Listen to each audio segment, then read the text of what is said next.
thought it was an amazing meeting. He's a great leader of a very powerful, very strong country, China. And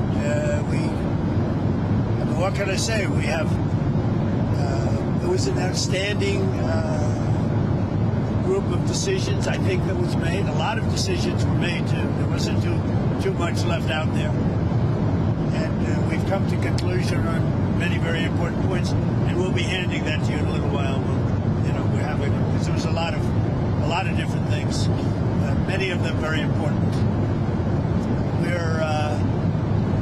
We're in agreement on so many elements, large amounts, tremendous amounts of the soybeans and other farm products are going to be purchased immediately, starting immediately. If you notice, President Xi authorized yesterday for China to start, did you know that, right? China to start buying in very large quantities of soybeans and other things, which I appreciated. That was a very nice gesture.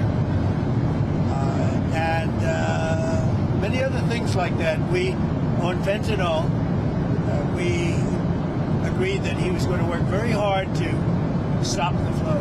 It's a very complex subject because it's used for lots of different reasons, including anesthetics and things.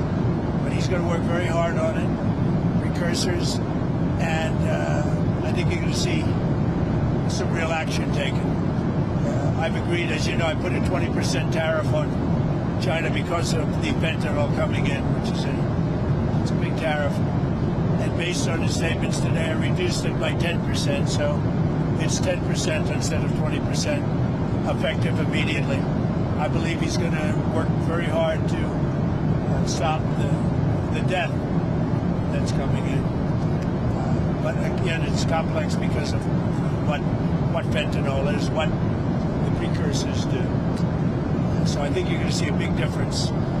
We've had discussions on many of the elements that you're talking about all the time. You're asking me questions, and most of those things were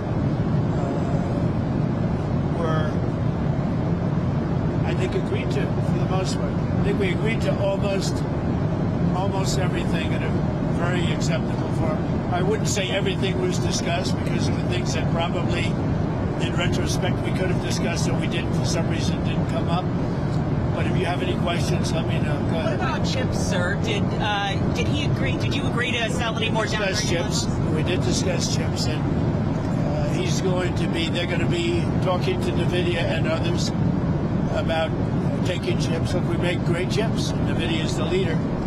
And I'll be speaking to Jensen from NVIDIA, but they're going to be discussing that with NVIDIA to see whether or not they can do. I said that's really between you and NVIDIA, but we're sort of the arbitrator or the referee. It's a little rough up here. The skies are a little rough. And just to clarify, sir, that is the downgraded Blackwell chips. You would authorize those to be exported? No, not the Blackwell. We're not talking about the Blackwell. That just came out yesterday. But a lot of chips, a lot of the chips. And that's good for us. How soon do you think you'd be able to sign an actual... Please, come on. You know what you do? Yeah, come on. Let me stand right over here. Yeah, hey, everybody, thanks. Let me just make a point on the chips. As the president was saying, there's so many chips we already sent to China, a lot of advanced chips, etc. And as he said, NVIDIA will talk to China and see what's possible. The Blackwell chips, of course, weren't discussed. We focused on export controls of China on rare earths, and they're going to keep those flowing, which is quite important. What are the major stumbling blocks that are left now to work through, and how soon do you think you could sign a trade deal with China? Well, I think pretty soon. We have not too many major stumbling blocks. We have a deal. Now, every year we'll renegotiate the deal, but I think the deal will go on for a long time, long beyond the year. We'll negotiate at the end of a year, but all of the rare earth has been settled, and that's for the world. I mean, worldwide. This, I guess you could really say this was a worldwide situation, not just the U.S. situation. So we continue to produce the rare earths and buy the rare earths and everything else, when you see from other countries. But China is, that whole situation, that roadblock is gone now. There's no roadblock at all. on rare earth. That will hopefully disappear from our vocabulary for a little while. So And what will is the- that a one-year pause on the policy they announced? It's a one-year agreement, and we'll extend it after a year. And what will like we do. It's a one-year deal that will, I think, be very routinely extended as time goes by. To be, what will to your be new totally tariff- clear, they're not going to impose the rare earth controls that they proposed. President Trump and President Xi came to an understanding on that side. What will your new tariff rate on China's goods be once you It's the sign a same, deal? other than what the tariffs remain exactly the same. 55%. It's about, it was 57, now it's 47. And how long? Because we reduced it by the fentanyl, and because I believe they are really taking strong action. We've already seen the action on fentanyl, and they're taking very strong action.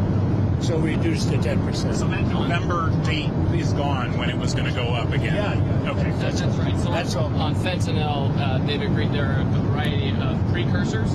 You may recall that actual fentanyl was scheduled by China in the president's first term successfully. There are certain precursors where they take whatever actions they need to control that.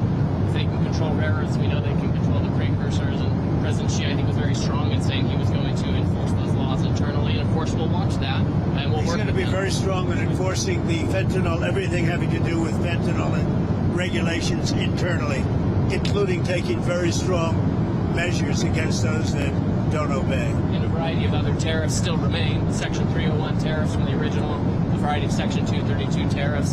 Some of these tariffs are, as the president mentioned, around 40%. For some individual products, it may go up to 100%, but as a general matter, it's about 45, 47%. So, sir, it sounds like you might be going to China then after the successful Yeah, meeting. that's another thing we agreed. I'll be going to China in April, and he'll be coming here sometime after that, whether it's in Florida, Palm Beach, or Washington, D.C. Did you read anything on the shipping fees, the 301 shipping investigation? Well, that's been So we're going to postpone that while we negotiate with them about that issue. We're trying to rebuild shipbuilding. The Cranes just agreed to invest $150 billion in shipbuilding, so we think we have a good path forward. but that's no longer an issue. Did the war in Ukraine or Taiwan come up? We discussed that, and we discussed basically these are rough winds in Asia. I must tell you, this is a rough flight. We could have waited an hour, maybe. This is a little tough. These are tough conditions for interviews. You know, they're going to be watching Trump. They're going to say he didn't look too good. He's got the shakes. I don't have the shakes, but people are going to think I do. Pretty solid. So Ukraine, it came up. Yeah, it did come up. Ukraine came up very strongly. We talked about it for a long time, and we're both going to work together to see if we can get something done. We agreed the sides are, locked in and fighting, and sometimes you have to let them fight, I guess. Crazy. But he's going to help us, and we're going to work together on Ukraine. There's not a lot more we can do. The oil, he's been buying oil from Russia for a long time. It takes care of a big part of China. And, I can say India's been very good on that front. But we didn't really discuss the oil. We discussed working together to see if we could get that war finished. It doesn't affect China. It doesn't affect us. And I'd like to see it done on the basis I don't like to see 6, 7, 8,000 young people, mostly young people, for the most part soldiers, be killed. It's not costing us anything. In fact, we make money, and I don't even want to talk about making money. I don't care about making money in that case. But, we send weapons to NATO. They buy full price. They buy the weapons. They give them to whoever, but I think they give them probably to Ukraine for the most part. And we discussed it. We discussed all that. We're going to work together to try and get the war with Russia and Ukraine solved. What about the Taiwan issue, sir? It never came up.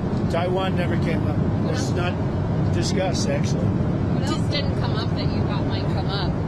You had mentioned you didn't get to everything.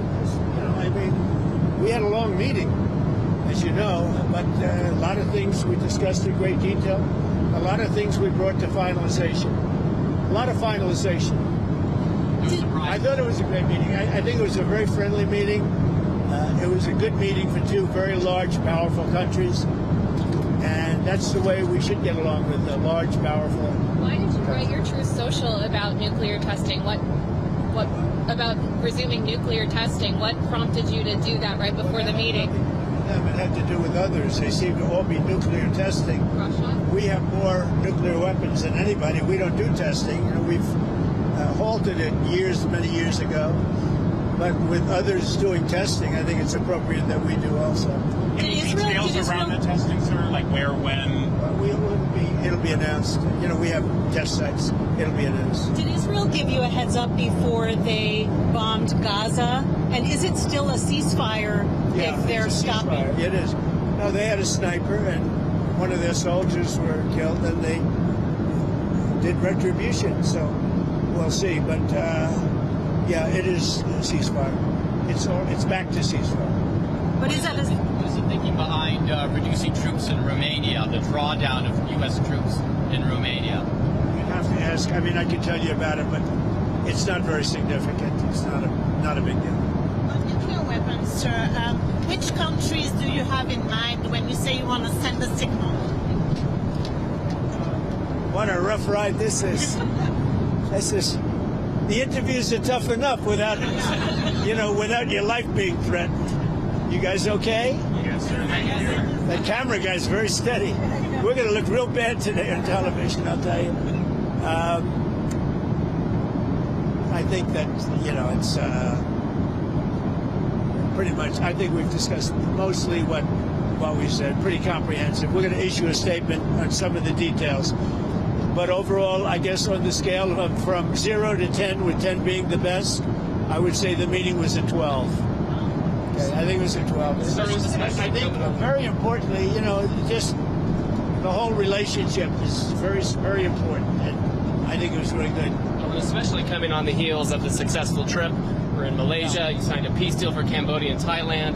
Critical mineral deals with all our allies. So many Real successful strength, meetings. right? And so many meetings great for our country with literally hundreds of billions, trillions of dollars have come into our country over the last 4 days, represented by this meeting. But trillions of dollars, where Toyota is going to build plants, $10 billion worth of plants. And, I could go over so many different companies coming in. They're pouring money into the United States. So beyond even this meeting, this was an unbelievable trip. And I hope you're glad you were a part of it. It was big. Every country, Japan, I mean, you look at South Korea, Japan, and so many other countries that we met there, they're investing tremendous amounts of money in the United States, like money that we've never seen before. So are we investments from China in the U.S., additional investments, anything like that? They have investments, and they will invest. And China, I think they feel very strongly. They congratulated me on the tremendous success that we've had, because there's never been a country that has had so much money come into it for purposes of investment, for building, for auto plants, for AI, etc. So he was very strong on congratulating me for that. But you didn't commit to any additional investment or We outflow? didn't really discuss it, but he would. Did you ever get through to Kim Jong-un about setting up a meeting? Does he have a phone? We never were able to talk because I was so busy. And really, this is why we came. I think it would have been maybe disrespectful to the importance of this meeting if we did that. So I'd come back with respect to Kim Jong-un. I'd come back. What do you want to talk about with him? I had a great relationship with Kim Jong-un. I think if I didn't get elected, you would have had, if Hillary Clinton came in at the time, who he doesn't like too many people other than me, if you want to know the truth. I think you would have had a big war. Could have been a very bad war, too. Sir, with the nuclear announcement, just one more on the nuclear announcement. Do you worry that we're entering a more risky environment when it comes to nuclear issues? No, I don't think so. I think we have it pretty well locked up. But we have more than anybody. But I see them testing. I say, well, if they're going to test, I guess we have to test. I'd like to see a denuclearization because we have so many, and Russia has some. Russia's second, and China's third, and China will catch up within 4 or 5 years. I think de-escalation would be, they would call it denuclearization, would be a tremendous thing. And it's something, we are actually talking to Russia about that, and China would be added to that if we do something. Thank you all. It was a great success. It was a great honor. I mean, he's a tremendous leader of a very powerful country, and I give great respect to him, and we appreciate the fact that he came for this meeting. Thank you very much. Thank you, sir. Anything on Canada? Anything on Canada? We had a very nice conversation with him last night. We really did. Thank you.